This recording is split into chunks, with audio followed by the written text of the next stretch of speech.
Le temps du réveil.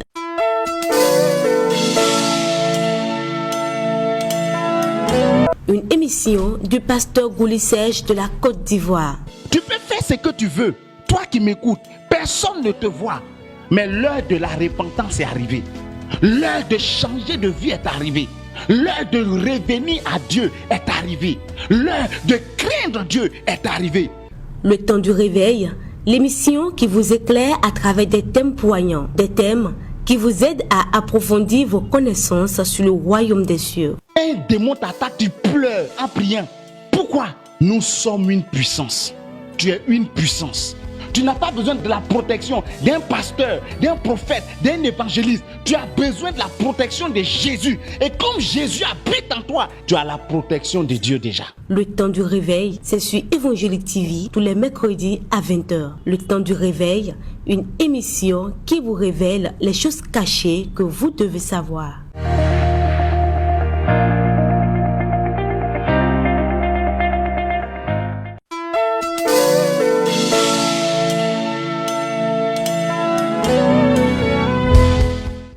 Bonjour chers frères et sœurs, que la grâce de Dieu soit sur vous. Avant le message, je voudrais dire merci au Seigneur pour tout ce qu'il a fait pour nous durant toute cette semaine. Dire merci au directeur de Évangélique TV et à son représentant de Côte d'Ivoire qui est le prophète Paul Moïse. Que la grâce de Dieu soit sur eux. Nous étions là la semaine passée et depuis déjà 2 semaines, nous développons le thème, les 3 choses qu'il faut savoir pour être heureux. Et pour rapidement résumer, nous avons dit que la première des choses que tu dois savoir pour être heureux, si tu veux être heureux, tu dois craindre Dieu et obéir à sa parole. Ce qui revient à dire que tu ne dois pas vivre une double vie et que tu dois vivre pour Dieu et rien que pour Dieu. Quel que soit là où tu te trouves, même s'il n'y a personne, que tu sois pasteur, chrétien, ancien, s'il n'y a personne, tu ne dois pas vivre en fonction du lieu où tu es, mais tu dois vivre selon Dieu, selon les principes bibliques. Donc il faut vivre, il faut craindre Dieu partout où tu te trouves. Et deuxièmement, nous avons dit que tu dois connaître ton identité spirituelle. Tu crains Dieu, tu es sans reproche.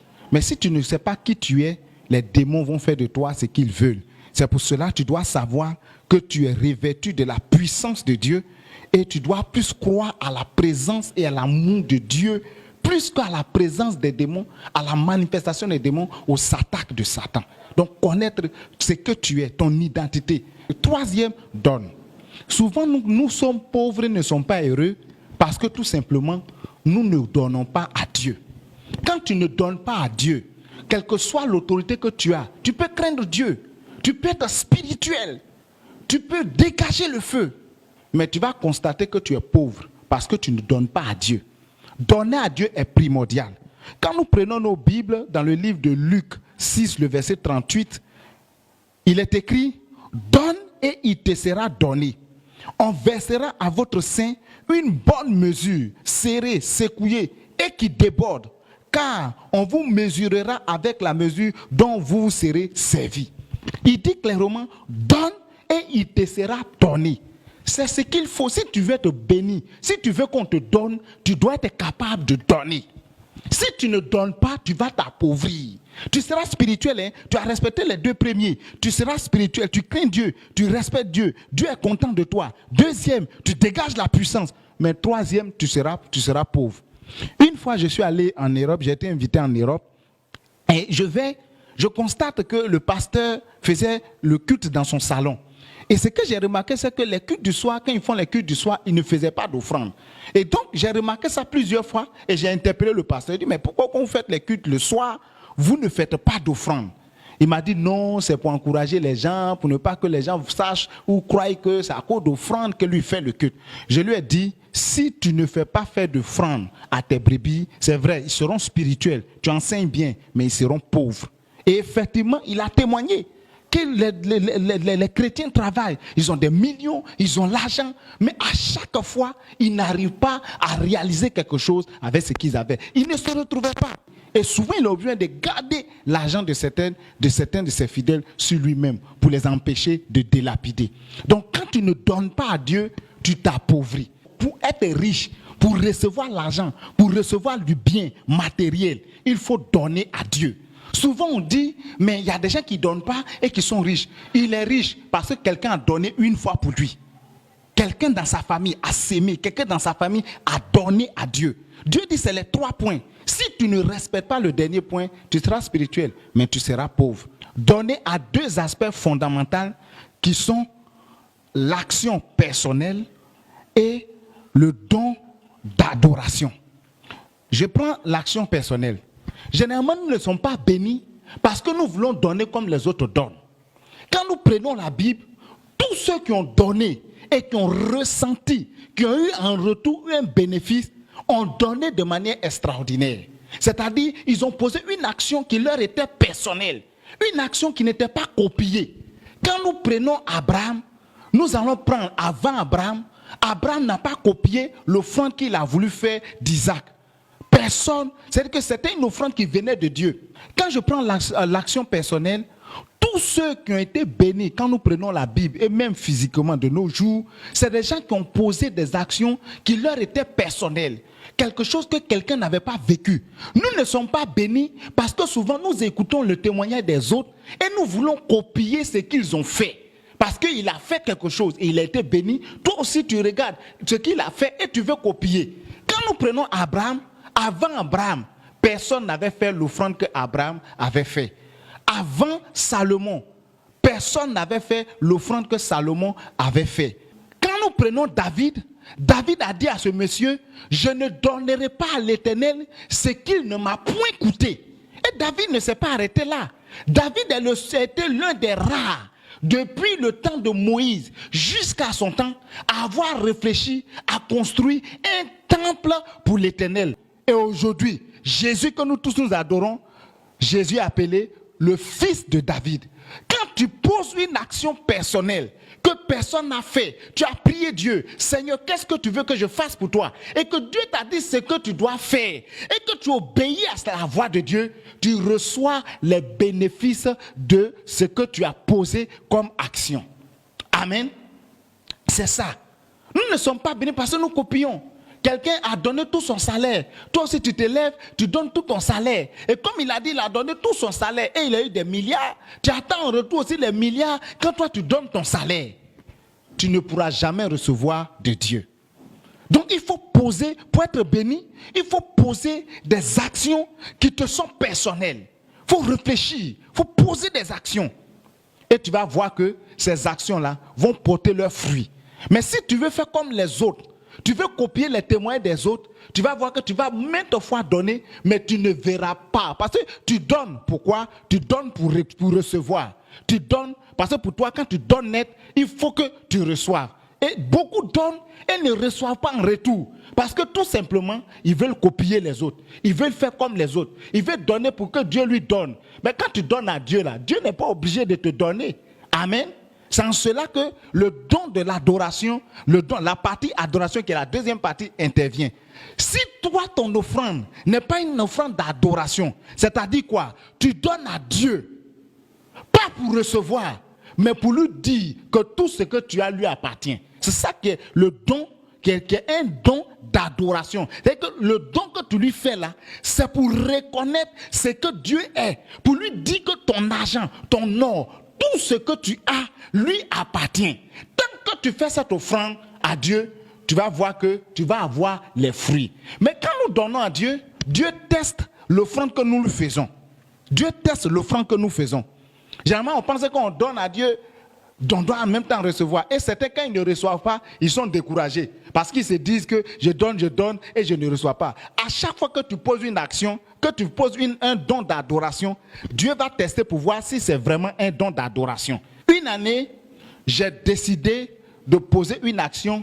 J'ai donné tout mon salaire à Dieu. Et j'ai dit à Dieu que cette année-là, je dois prendre l'avion. Il faut que je prenne l'avion pour aller soit en Europe ou bien pour aller dans la sous-région. Mais cette année-là, il faut que je goûte à ce qu'on appelle l'avion.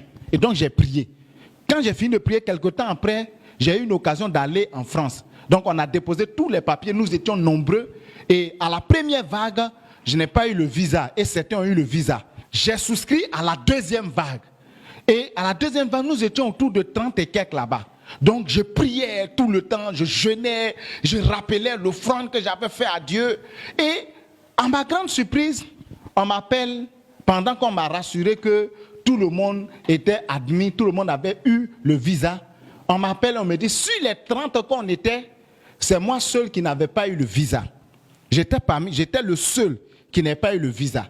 Et donc, dès l'instant qu'on m'a appelé, le diable a commencé à me dire, tu vois, non, tu as donné à Dieu, tu as donné ton salaire, tout ça là. Mais regarde aujourd'hui, même les païens avec qui tu étais là, eux tous ont eu leur visa, sauf toi. Tu vois, c'est une malédiction derrière toi. Et j'ai commencé un peu, le diable a voulu me mettre à cœur du regret. J'ai voulu regretter d'avoir donné mon salaire. J'ai commencé à me plaindre à Dieu. Quand je me suis ressaisi, et je suis allé à l'église. J'ai organisé un moment de jeûne et je suis allé à l'église. Et ce moment-là, je l'ai organisé pour dire merci à Dieu. Pour dire merci à Dieu parce que tout simplement, il a permis que sur plus de 30 personnes, que je sois le seul qui n'ait pas eu le visa. Donc, je me suis retrouvé à l'église et j'ai commencé à danser. J'ai commencé à louer Dieu, à lui dire merci. Parce que je lui ai donné, je lui ai fait une offrande et véritablement, il n'a pas permis que je parte. Et j'ai commencé à bénir Dieu, à lui rappeler que véritablement, c'est sa volonté qui comptait pour moi. J'ai commencé à adorer Dieu, à glorifier Dieu, à célébrer Dieu. Et pendant que j'étais en train de louer Dieu, j'ai dit quelque chose à Dieu. J'ai dit, Seigneur, ma bénédiction ne se trouve pas en Europe. Ma bénédiction ne se trouve pas en Afrique. Ma bénédiction ne se trouve pas en Amérique. Ma bénédiction se trouve en toi. Je bénis ton nom de ce que tu as permis que parmi toutes ces personnes, que je ne sois pas admis. Et j'ai commencé à bénir Dieu. Pendant que j'ai commencé à bénir Dieu, quand Dieu a vu que j'étais sincère dans mon adoration, il m'a parlé. Au moment où j'étais en train de prier, il m'a parlé et il m'a dit, dès que je finis, d'envoyer un message à telle personne qui se trouve en Europe. J'ai trouvé que c'était bizarre. Donc quand j'ai fini de prier, je suis allé sur mon portable et j'ai retrouvé la personne et je lui ai envoyé un message. La personne se trouvait en Russie. Je lui ai envoyé un message et je lui ai dit, je veux venir en Russie. Bon, je pensais que c'était la plaisanterie. Quelque temps après, je reçois un message qui me dit, envoie-nous ton passeport, c'est-à-dire photographie ton passeport et expédie-nous ça. Bon, j'ai vu que c'était sérieux. J'ai expédié mon passeport, Et quelques temps après, à ma grande surprise, il m'appelle et il me dit, nous étions en train de prier en Russie. Et on attendait, on s'apprêtait à inviter un homme de Dieu.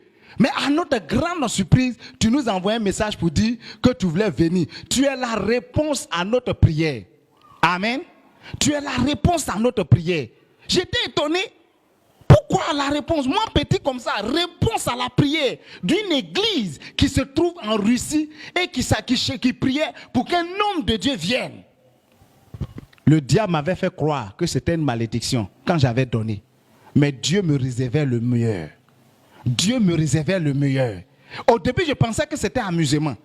Mais c'est quand j'ai pris avion que je suis descendu en Russie. C'est là que j'ai vu que c'était la vérité. Je t'apprends ce matin que ce que tu es en train de vivre, malgré que tu es donné à Dieu, est un test. Si tu n'adores pas Dieu, tu échoueras à ton test. Si tu crois que parce que tu as donné à Dieu, Dieu est obligé de te donner, Dieu est obligé de te rembourser, tu commets une erreur. Commence à adorer Dieu, commence à bénir Dieu, commence à adorer Dieu et tu verras la réponse de Dieu.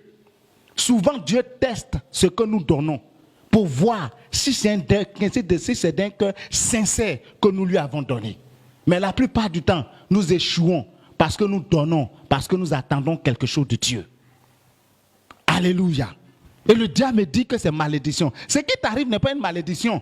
Mais si tu sais reconnaître la main de Dieu dans ce qui t'arrive, tu vas voir ce qui va se passer. Tu seras heureux. Comme Dieu l'a dit, tu seras heureux parce que ce que Dieu va te réserver est meilleur. Il y a un frère qui a pris tout son argent, qui a pris l'argent, qui a pris un prêt et il allait donner à Dieu. Il a fait une importante offrande à Dieu. Et quelque temps après, ils l'ont renvoyé de son service. Il était touché parce qu'il avait donné à Dieu. Mais à sa grande surprise, là où il travaillait, il y a eu un incendie. Et l'incendie a tué beaucoup de personnes, a tué certains responsables dans la société où il était. Et à sa grande surprise, ils ont commencé à fouiller et ils se sont rendus compte qu'en son temps, ils avaient renvoyé quelqu'un qui travaillait là et qui maîtrisait déjà le travail. Ils l'ont rappelé et ils lui ont donné un poste plus élevé que là où il était avant. Dieu savait qu'il allait avoir un incendie. Donc quand tu fais une offrande à Dieu et que cette offrande est une offrande d'adoration, une offrande, parce que l'offrande d'adoration fait quoi? Dis à Dieu, Seigneur, ce que j'ai t'appartient. Tu n'es pas obligé de me donner. Je n'ai même pas besoin que tu me donnes. Je te donne parce que tu es Dieu. Je ne te donne pas parce que tu me devras. Parce qu'il y a certains qui disent que Dieu ne doit à personne. Mais quand Dieu t'a donné 10 000 et puis toi tu en as 1 000 francs pour lui donner là, c'est lui son argent qu'il t'a donné. Mais souvent nous considérons que ce que nous avons nous appartient d'abord. Je prophétise que tu atteignes le stade du don d'adoration. Il y a une sœur qui a posé une action. Et tout à l'heure, je combine action personnelle et don d'adoration. Donc, elle a fait une offrande à Dieu. Et comment? Le pasteur a lancé une opération dans l'église et elle s'est levée, elle a décidé, elle était servante, elle travaillait comme servante, comme nounou là, elle travaillait quelque part. Et elle a décidé de donner une offrande de 1 million. Pendant que les autres qui travaillaient étaient là, et vraiment de manière méprisable, les gens n'ont rien. Mais toi, tu as donné 1 million, tu as quitté, où est ça? Et de là, elle allait voir ses patrons qui étaient des blancs. Et elle a dit à ses patrons qu'elle voulait 1 million pour ne pas être payée sur 1 an. Il ne faut pas que ses patrons la payent sur 1 an. Elle veut 1 million. Et ses patrons lui ont dit, mais si on te donne les 1 million, comment tu as fait pour vivre? Elle a dit que ce n'était pas grave. Et donc le couple s'est concerté et ils lui ont fait le don d'1 million. Et elle est venue, elle a donné à l'église. Le pasteur était tellement touché qu'il a commencé à prophétiser sur elle. Il a fini de prophétiser. La prophétie est finie. La réalité maintenant sera devant elle. Il se trouve que le transport a commencé à manquer. Elle a commencé à manquer de nourriture. Elle a commencé à vivre difficilement. Parce que quand tu donnes à Dieu, Dieu va tester. Dieu va voir si ton don est un don d'adoration. Donc elle a commencé à vivre des difficultés. Elle a commencé à vivre difficilement. Mais elle ne regrettait pas d'avoir fait l'offrande à Dieu. Elle a commencé à bénir Dieu. Jusqu'à ce qu'un jour, le blanc chez qui elle travaillait, son frère l'a appelé pour lui dire que je veux marier une femme noire. Je veux marier une femme noire. Et donc le blanc l'a appelé pour lui dire, bon, il faut voir dans ton quartier là-bas, s'il y a une belle fille, tu prends son adresse, tu prends son contact, et tu prends sa photo, tu envoies, et je vais envoyer à mon frère. Et la sœur lui a dit, ah patron, et moi-même. Mais moi-même, là, je suis une fille, et puis tu me dis d'aller voir s'il y a une autre fille dehors. Donc son patron lui dit, bon, donc habille-toi bien, prends des photos, et puis on va expédier à mon frère. Et donc, elle s'est bien habillée, elle a pris une photo et ils ont expédié au blanc. Mais quand le blanc a vu la photo, le blanc a appelé son frère pour lui dire, le modèle de femme que je voulais là, c'est exactement le modèle là que tu m'as envoyé. Frère, quand tu donnes à Dieu et que tu atteins le stade du don d'adoration, frère, Dieu mobilise les situations en ta faveur. Et je prie que ça soit ton partage. Si tu veux être heureux, commence à rentrer. Arrête, oublie tout ce que tu as donné à Dieu. Commence à adorer Dieu. Même si tu as donné tout à Dieu et que tu n'avais rien aujourd'hui, commence à adorer Dieu. Et tu verras la gloire de Dieu. Et donc, effectivement, son patron l'a appelé pour lui dire, la photo que j'ai envoyée à mon frère là, mon frère dit que vraiment il est intéressé. Donc on va aller l'accueillir à l'aéroport tel jour, mais ce jour-là, ne montre pas que tu es notre servante, fais comme si tu es avec nous. Regardez ce que Dieu fait. Elle va quitter le stade de servante, parce qu'il dit, où on va s'asseoir là, assieds-toi, c'est qu'on va manger là, mange. Et c'est comme ça que ce monsieur est venu, elle a envoyé voir le pasteur, ils se sont mariés et Dieu l'a béni. Le monsieur avait des sociétés en Europe, elle allait et le monsieur lui a confié quelque chose là-bas et elle a prospéré. Si tu veux que Dieu te bénisse, il faut atteindre ce stade. Souvent, nous pensons que Dieu ne nous voit pas. Tu donnes, tu fais tout, tu donnes des offrandes à Dieu, mais Dieu ne te voit pas. Mais tu te trompes. Il voit. Mais c'est parce que tu espères recevoir quelque chose de ce que tu as donné. Amen. C'est parce que tu espères que tu souffres. Mais bénis Dieu, donne sans chercher à savoir ce que tu reçois en retour. Parce que la vie même qu'il te donne là, tu ne peux pas payer. Tu peux payer la facture de l'air que tu respires, de la vie que tu as. Les autres meurent autour de toi, mais tu ne vas pas à l'hôpital. Tu es en bonne santé. Ça fait combien d'années tu es allé à l'hôpital? C'est une grâce de l'Éternel. Quand Dieu dit je menacerai celui qui dévore, Dieu fait une révélation. Dieu est en train de révéler qu'il y a quelqu'un qui est là pour dévorer tes biens. Il y a quelqu'un qui est là pour dévorer. Il y a quelqu'un qui est là pour dévorer. Mais il dit pour toi, je menacerai celui qui dévore. Quand tu donnes à Dieu, Dieu te protège. Quel que soit le pays dans lequel tu te trouves, et si tu étais particulièrement au Bénin, je voudrais que tu te souviennes d'Évangélique TV, qui est une grande chaîne qui nous aide aujourd'hui à propager l'évangile. Si Dieu t'a béni, fais quelque chose. Tu peux aller à cette télévision, tu peux appeler les responsables et tu verras tout à l'heure, il y a des numéros qui s'affichent. Tu peux appeler et faire un don pour que cette télévision aille de plus en plus loin, aille même sur les bouquets. Tu es à la maison, peut-être que tu n'es pas sorti prêcher, mais par le canal d'Évangélique TV, Dieu va se glorifier et la bénédiction sera ton partage. Que la grâce de Dieu soit sur vous. Si tu ne payais pas ta dîme, parce que si tu ne payes pas ta dîme, tu vas t'appauvrir au vu de ce que nous venons de lire. Et tu ne payes pas ta dîme. Regarde même ta vie. Il y a un frère que je connais, lui il dit que lui il fait les dons, il ne paye pas dîme. Mais il est tout le temps en train de prendre crédit. Si tu ne payes pas ta dîme, tu vas payer ça d'une manière. Dieu te dit de lui donner une part sur 10. Peut-être que tu penses que c'est beaucoup, mais c'est rien. Donc, il faut donner à Dieu. Si jusque-là, tu avais bouffé la dîme et que ça fait longtemps que tu n'as pas payé la dîme, tu vas poser une action symbolique. Tu vas voir ton pasteur et prends quelque chose en main. Que ça soit 1000 francs, 2000, 5000, 10 000, que ça soit 100 000, quel que soit ce que Dieu va te mettre à cœur, va voir le pasteur et dis-lui, pasteur, ça fait longtemps que je ne paye pas ma dîme, je suis venu pour que tu puisses implorer la grâce de Dieu, tu te répands et le pasteur va prier pour toi en fonction de ce que tu as. Et même tu peux même faire cette prière à un culte. Tu prends cette somme dans ta main, tu pries le Seigneur, tu demandes pardon à Dieu et tu poses une action et tu verras, cette action-là va produire un grand fruit. C'était l'évangéliste Gouli Serge de la Côte d'Ivoire. Que la grâce de Dieu soit sur vous au nom de Jésus. Amen.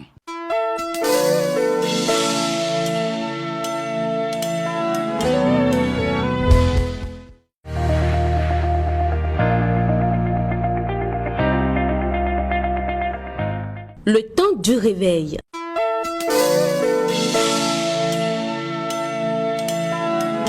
Une émission du pasteur Gouli Serge de la Côte d'Ivoire. Tu peux faire ce que tu veux. Toi qui m'écoutes, personne ne te voit. Mais l'heure de la repentance est arrivée. L'heure de changer de vie est arrivée. L'heure de revenir à Dieu est arrivée. L'heure de craindre Dieu est arrivée. Le temps du réveil, l'émission qui vous éclaire à travers des thèmes poignants, des thèmes qui vous aident à approfondir vos connaissances sur le royaume des cieux. Un démon t'attaque, tu pleures en priant. Pourquoi? Nous sommes une puissance. Tu es une puissance. Tu n'as pas besoin de la protection d'un pasteur, d'un prophète, d'un évangéliste. Tu as besoin de la protection de Jésus. Et comme Jésus habite en toi, tu as la protection de Dieu déjà. Le temps du réveil, c'est sur Évangélique TV tous les mercredis à 20h. Le temps du réveil, une émission qui vous révèle les choses cachées que vous devez savoir.